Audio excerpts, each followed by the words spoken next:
Hey you, welcome back to Amusement ASMR, where thrill meets chill.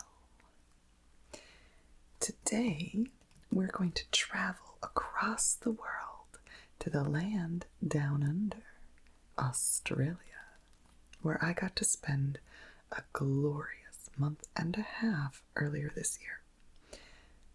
I visited so many lovely spots and saw so much to amuse and entertain, and I'll be covering more of those adventures in coming videos. But today is about the most incredible show that I stumbled upon whilst I was in Sydney.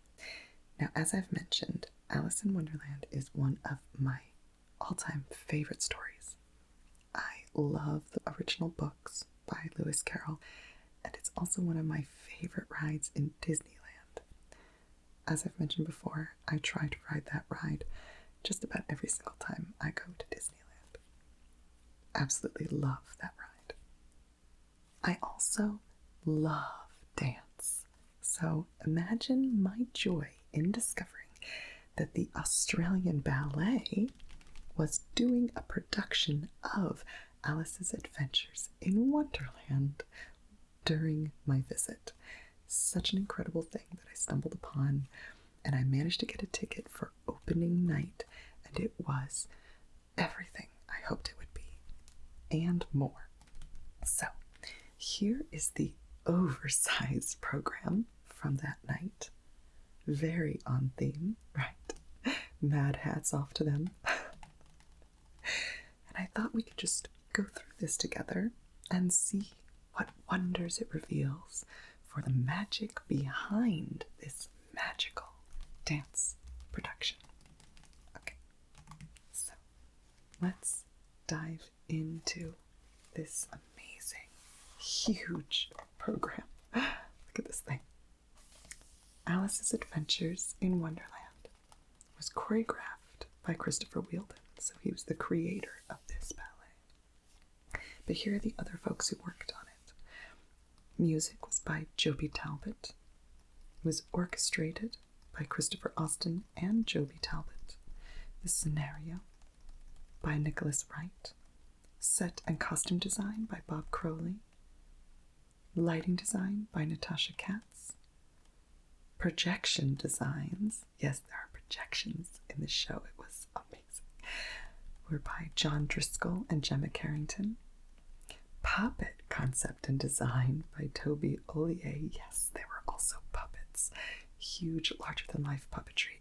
I mean, this was a truly multimedia show that was so incredibly well done. It was staged by Jacqueline Barrett, and the guest repetiteur was Elizabeth Toohey. Then for the Australian Ballet itself, we have the artistic director, David Hallberg, executive director, Lisa Twomey, and music director and chief conductor, Jonathan Lowe. The actual production ran in Sydney from the 20th of February to the 5th of March at the Capitol Theatre in Sydney with Orchestra Victoria. That's where I saw it on its opening night. And then it went to Melbourne from the 15th to the 26th of March at the Arts Centre Melbourne with Orchestra Victoria once again. So let's go even further down the rabbit hole. This is a page for one of their partners, Telstra, and the Australian Ballet. 40 years of partnership. And this is one of the Australian Ballet dancers, Isabel Dashwood, who won the People's Choice Award in 2023. So congratulations, Isabel.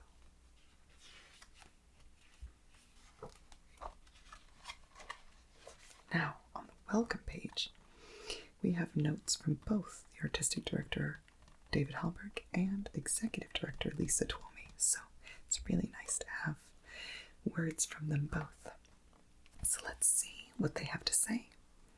David Hallberg says, "In a spectacular start to 2024, we are delighted to be falling down the rabbit hole and into the curiouser and curiouser world of Christopher Wheeldon's Alice's Adventures in Wonderland. based on the beloved book by Lewis Carroll.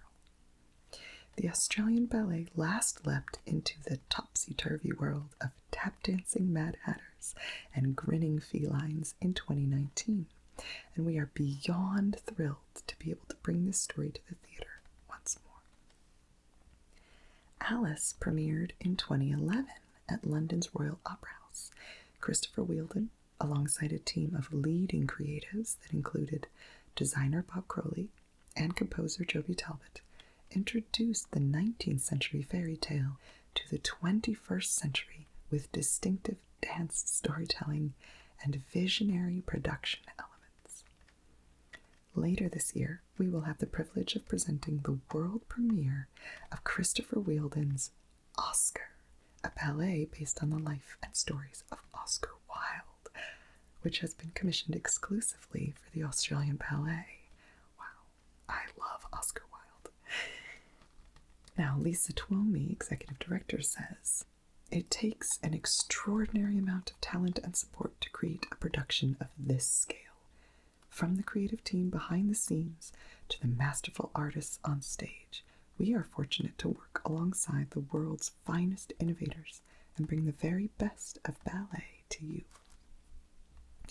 It is with thanks to our principal partner, Telstra, who has been our constant support for 40 years, our lead partner, Qantas, and our production partners, Kauai and Region 7 Seas Cruises, that we are able to bring this dazzling creation to audiences.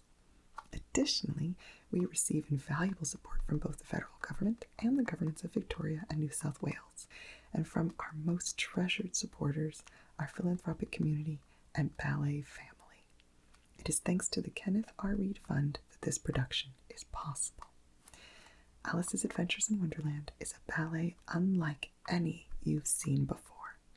It's an action-packed production of instantly recognizable characters, unbelievable special effects, and a breathless foray into ballet for the young and young at heart. Welcome to Wonderland. That's me. I don't think I can call myself young anymore, but young at heart, certainly. And over here is an amazing photo of Adam Bull playing the White Rabbit in one of the night's productions of Alice's Adventures in Wonderland. This one is from back in 2019. I did not get to see him perform the role, but the dancer I did see in this role was incredible, so still wonderful. This is definitely one of my favorite roles in the production. Now, the synopsis. Oh, here we go. Look at this lovely photo. This is of principal artist Eiko Kondo, and she's playing Alice here in this production of Alice's Adventures in Wonderland, also from 2019. I did get to see her perform, but not in this role. I will reveal what role she played on the night I saw it later on. But she was incredible. There's a reason she's the principal dancer. Okay, let's go over the synopsis of the production. So in Act 1 is set in Oxford, 1862. At the Liddell family's garden party, Lewis Carroll, a family friend, entertains 3 young sisters with a story and magic tricks. One of them, Alice, is friends with the gardener's boy, Jack. He gives her a rose, and she gives him a jam tart. But Alice's mother accuses Jack of stealing it and dismisses him. As a curious variety of guests arrive, Lewis Carroll consoles Alice. While taking her photograph, he suddenly grows a tail and vanishes. Alice follows him and falls into a mysterious and wonderful world. Jack is the Knave of Hearts, accused of stealing a tray of tarts by the bad-tempered Queen of Hearts, whose guards pursue him relentlessly. Alice spies a garden through a keyhole, but cannot reach it. She finds a drink that makes her shrink, and a cake that makes her grow enormously. She swims in a lake of her own tears with a variety of strange creatures, and afterwards arranges a race to cheer them up. She encounters a duchess in a cottage tending to a baby, while a cook makes pigs into sausages. Fish and frog footmen, and a mysterious Cheshire cat. The White Rabbit and the Knave, worried for her safety, forbid her to follow them and blindfold her. And that's where we end Act 1. Then in Act 2, Alice becomes even more confused when she asks the Cheshire Cat for directions, then finds herself at a bizarre tea party with a Mad Hatter, a March Hare, and a sleepy dormouse. She escapes, only to meet an exotic caterpillar perched on a mushroom who lifts her spirits and, before disappearing, gives her a piece of the mushroom.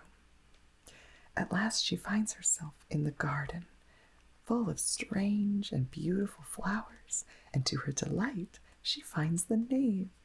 But the Queen is still in pursuit, and the Knave escapes again, followed by the White Rabbit and Alice.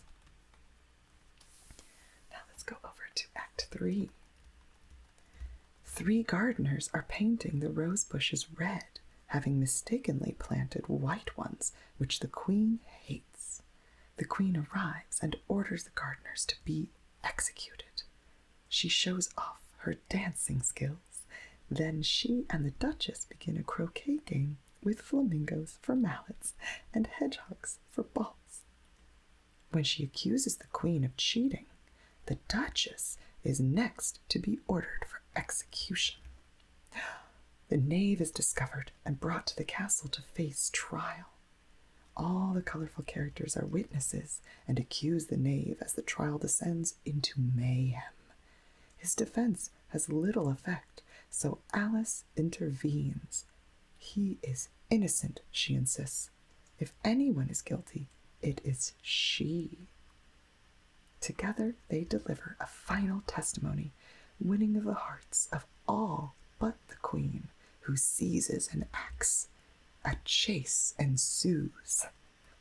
With no escape in sight, Alice pushes a witness over. He falls on top of another, who then falls on another, until the entire court collapses. Like dominoes. They're only playing cards, after all. And in the midst of the chaos, Alice awakes.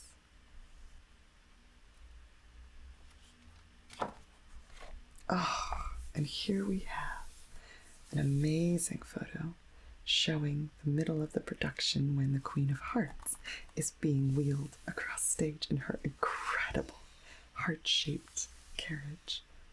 Isn't that amazing? Yes.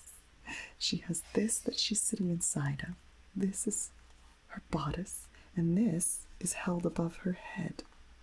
Because when she turns to look forward, it looks like she's wearing this huge crown on her head. This here is Amy Harris. Right there. From the 2017 production of Alice's Adventures in Wonderland. I did not get to see Amy Harris, but again, saw an incredible performer in this role.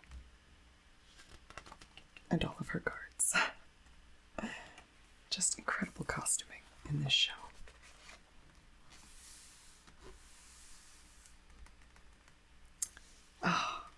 Now here is Cameron Holmes in the role of the White Rabbit. I did get to see him perform, not in this role, but in another one, which we'll get to later. But this article by Rose Mulready is all about the Easter eggs and rabbit holes.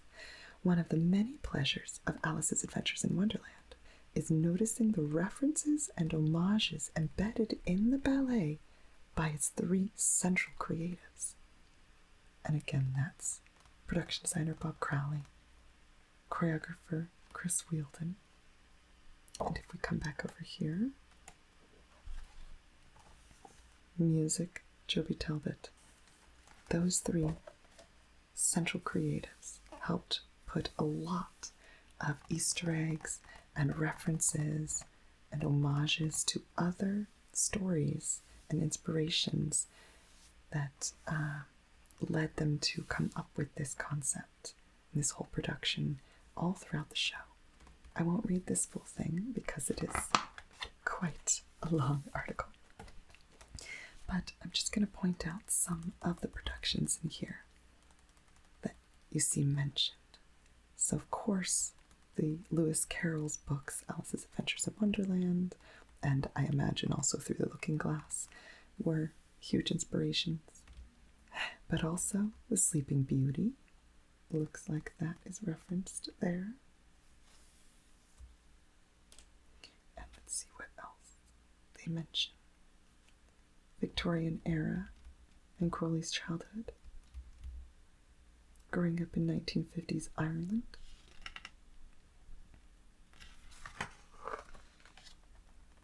Let's see what else. Lassie Come Home and The Wizard of Oz. Those were inspirations. More Sleeping Beauty, of course. And by that, they're also referring to the ballet production of Sleeping Beauty. Because here they talk about one of the scenes in Sleeping Beauty that they did quite an homage to in the choreography of Alice's Adventures in Wonderland. What else do we have? Oh, yeah. Planet of the Apes. That's interesting. And Balanchine's Apollo, another ballet. So a lot of ballet references, but also just other movies and stories and time periods, history that's embedded into this production. As Joby Talbot said, "My aim was always to try and do that thing where you settle down in your seat, the lights go down, and you're just transported." They certainly did achieve that. Here's an ad for another one of their partners, Qantas. Spirit of Australia.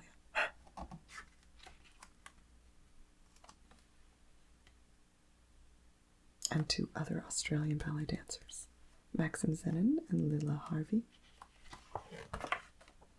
Oh, here's principal artist Eiko Kondo again, performing as Alice in the 2019 production of Alice's Adventures in Wonderland. Look at that. Oh, what an incredible jeté. That is a beautiful, beautiful move. She has just incredible execution. Such clear lines. Beautiful lines. I mean, she is a principal dancer after all, so very understandable. Just perfect. And here's another photo of Andrew Killian performing the role of the caterpillar. This is what they had the caterpillar look like. You see how he's in the front, and then there's all these corps de ballet dancers making up the rest of the caterpillar behind him.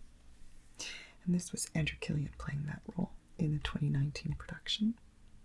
I did not see him perform this role, but the dancer I saw was also absolutely incredible, as I'm sure he was. And another scene.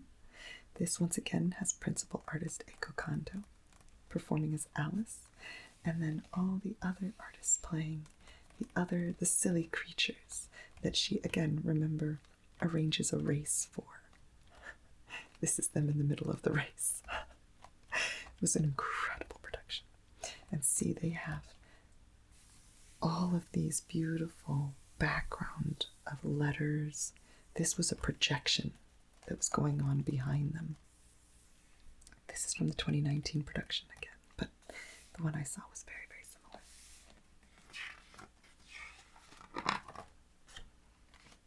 Oh, and here's another article, Projecting Wonderland. Of course, obviously, this one is all about the projections.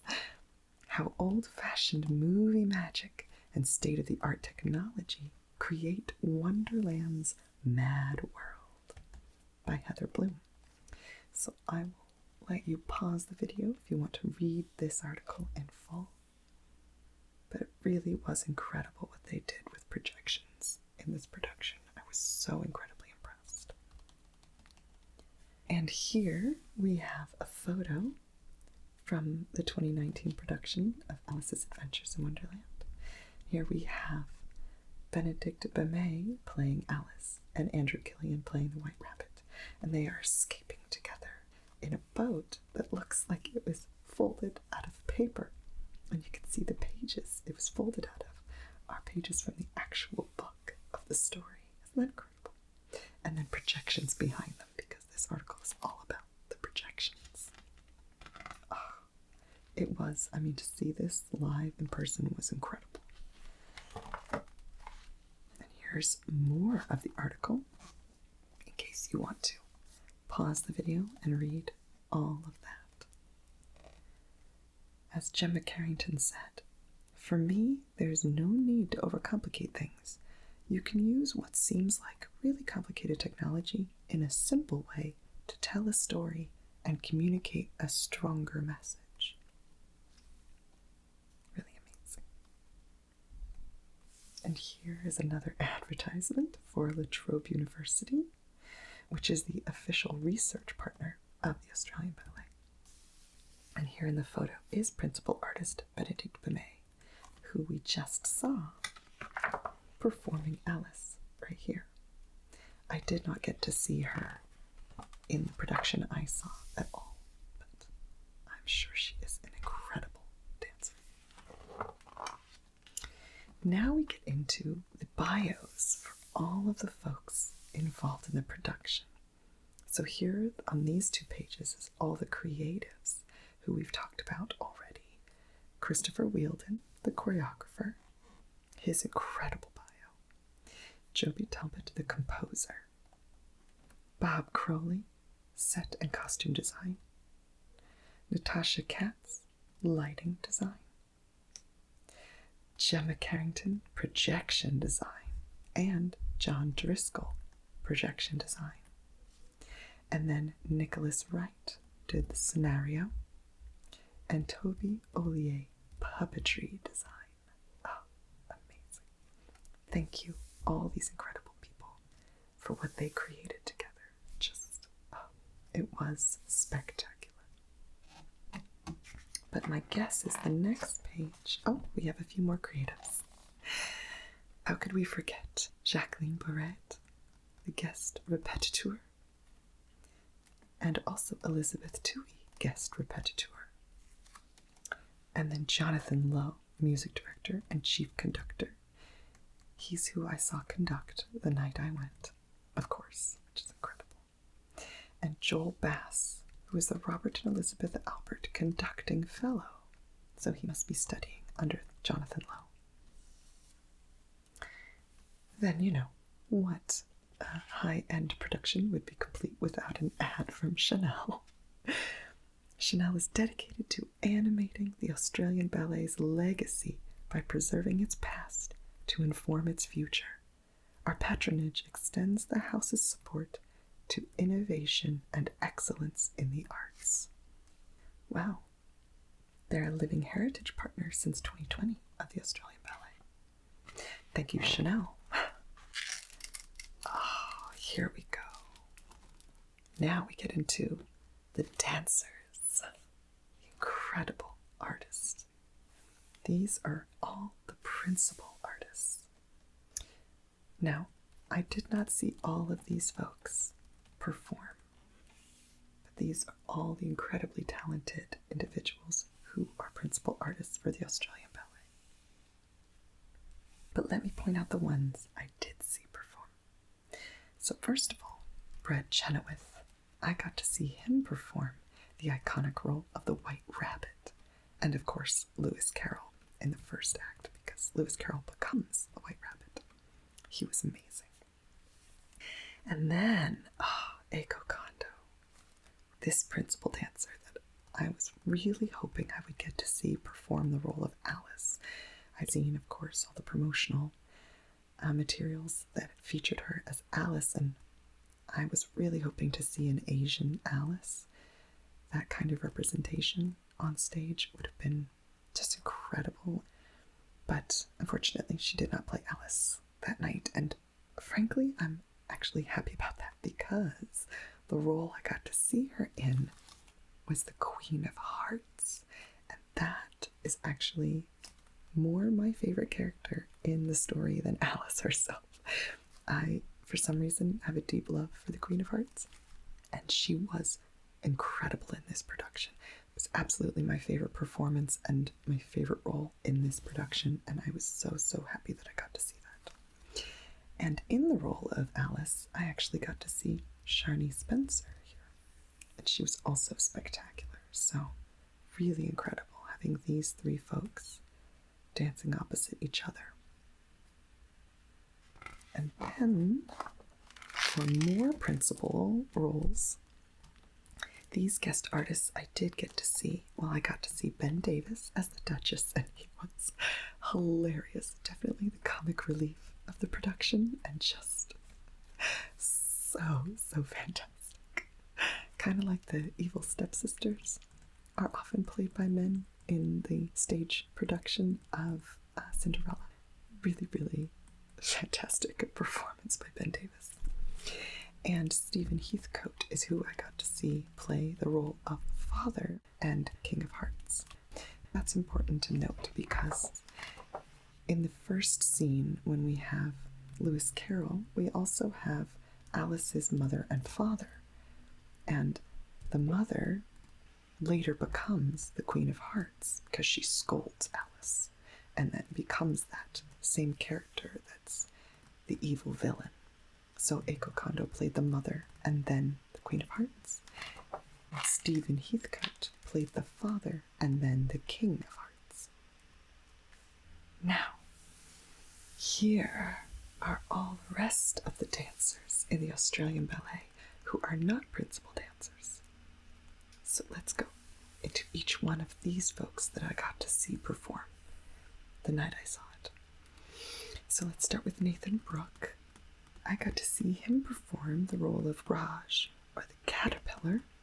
So that caterpillar image you saw earlier, I got to see him do that role.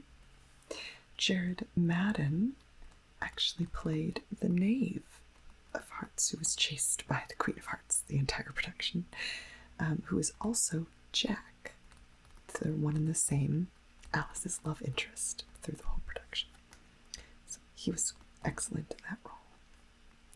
Then Jane Wood, she played Edita, which was one of Alice's friends in the beginning scene, and then later also played the Eaglet, which was one of the various animals that she interacted with, one of the creatures. And then Yumi Yamada played Verger and the Dormouse. So during the Mad Hatter scene, she played the Dormouse during the Mad Tea Party, and she danced along with the Mad Hatter. That was a really wonderfully choreographed piece, that scene. I particularly liked that one.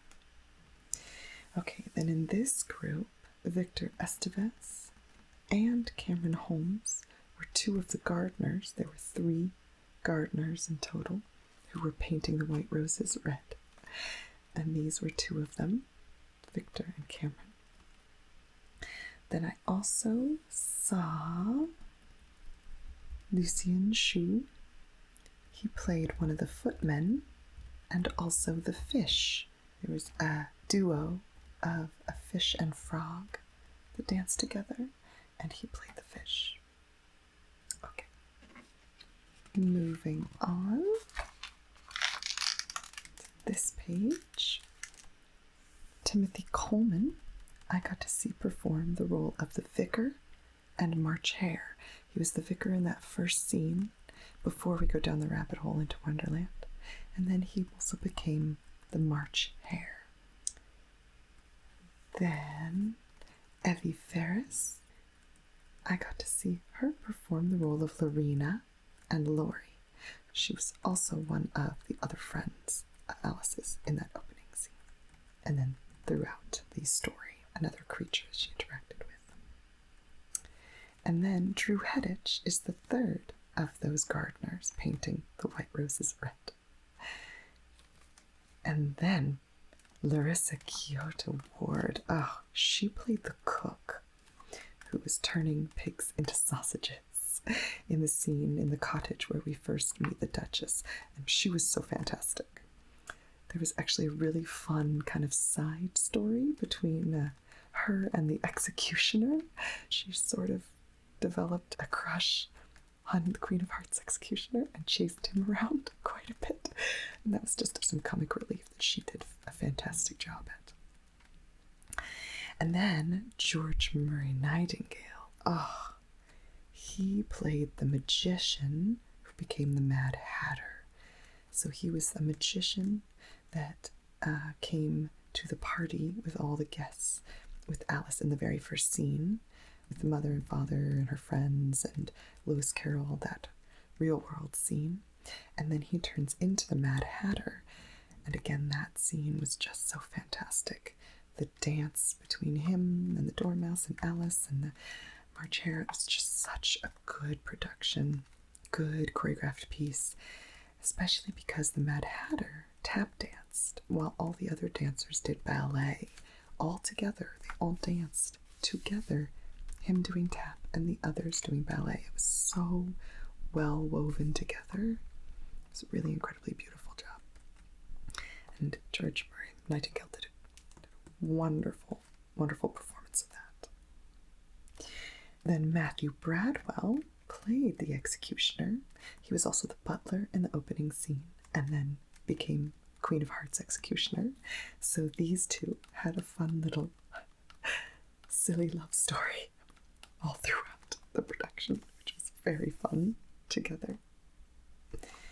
And then here's the rest of the corps de ballet who were, of course, in the production, most of them that I saw, but I couldn't necessarily pick out who exactly I saw in the various corps roles and ensemble roles.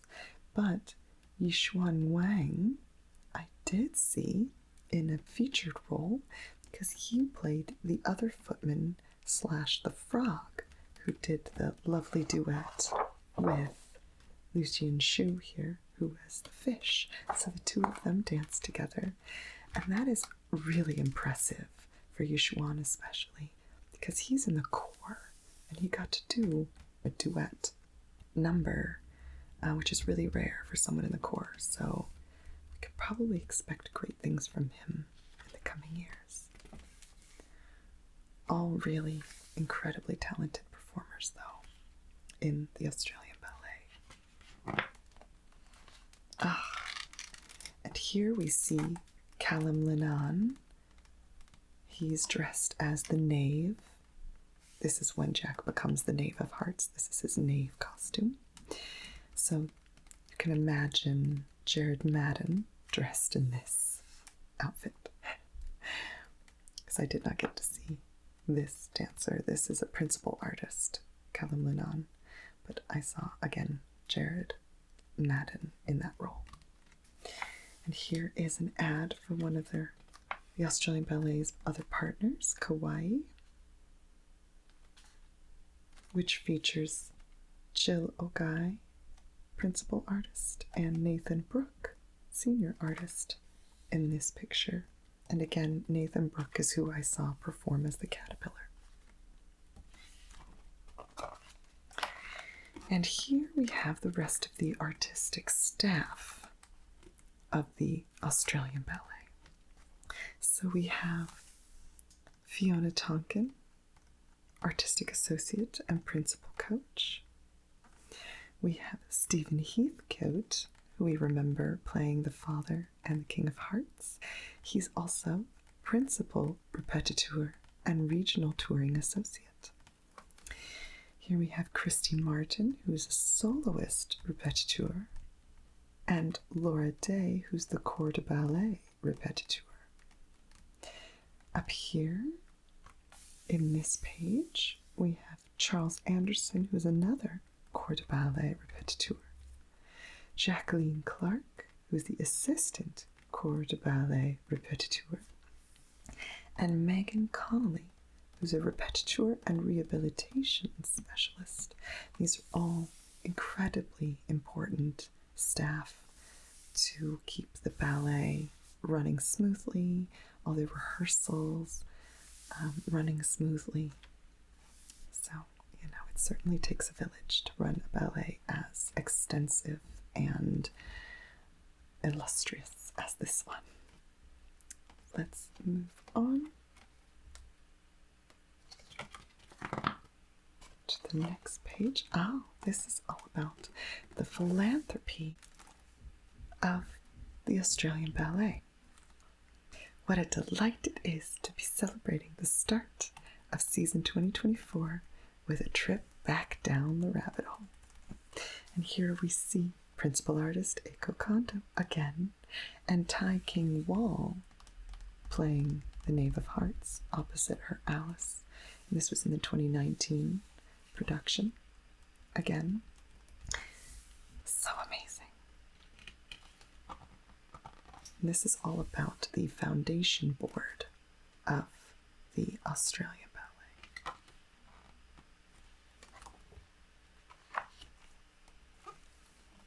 Lifetime commitments from other folks who've contributed to the Australian Ballet, or I guess you could say continue to contribute for their lifetime to the Australian Ballet and allow it to continue and thrive. So definitely a lot of gratitude for these folks. And of course, an ad all about the power of philanthropy and a request to scan here to learn more about the philanthropy of the Australian Ballet and contribute to the Ballet Society and be a part of the ballet family and help it continue to thrive.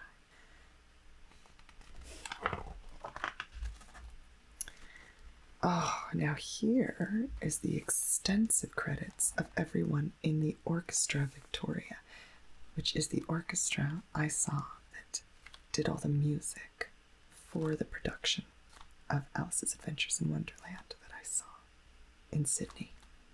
Really, they did an amazing job. The music was beautifully executed. And I'm not going to read through every single one of their names because there are quite a lot. But just take a moment to appreciate all of these wonderfully talented musicians and every instrument represented, as well as the team and board and music department that help run the Orchestra Victoria. And over here, you can see this is the fish and frog characters doing their duet. And in this photo, it's George Murray Nightingale and Yishuan Wang. Now again, George Murray Nightingale I saw do the Mad Hatter role. So this gentleman actually played the Mad Hatter in the production I saw.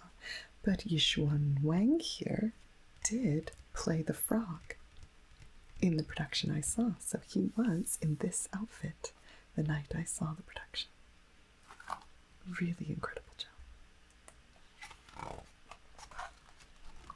And of course, we need to honor all the other folks who have donated to the Australian Ballet, all the company and directors who have contributed money and time to putting this entire effort together. Really amazing job to one and all. And this is a great piece of art here because this shows again Eiko Kondo as Alice, and here she's interacting with the giant puppet of the Cheshire Cat. This is one of the main puppets they had in the show, and look at how incredible this is. There are separate people puppeting each piece of the Cheshire Cat's body, the head, body, each leg, the tail, because, as you know in the story, the Cheshire Cat often appears with only parts of his body showing, then others appear and disappear. At other times in the production, just his head comes swirling around, or just his tail. So it was a really creative way that they had that displayed on stage. A really, really innovative way they brought that to life. I love that they used puppetry. Just really, really incredible. I mean, this production was so expertly done, so beautifully put together. So many different elements, projections, puppetry, ballet, tap dance, just all woven seamlessly together. Really incredible.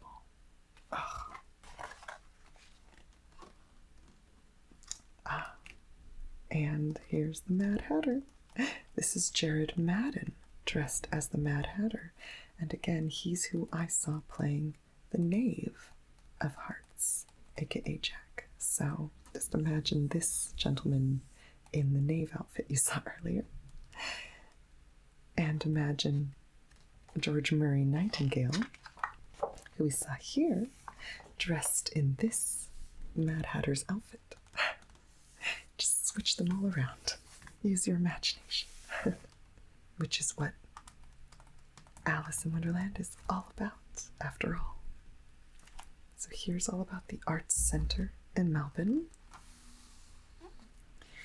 And one more ad for the Australian Ballet's partner, the Regent Seven Seas Cruises, the world's most luxurious fleet. Oh my.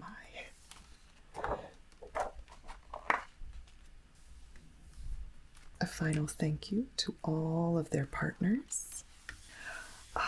And a final advertisement for the Australian Ballet's new ballet by Christopher Wheeldon, Oscar. The truth is never simple, Oscar Wilde. I wish I was still in Australia for this. It's coming in September and November. I wish I could go back. I love Oscar Wilde.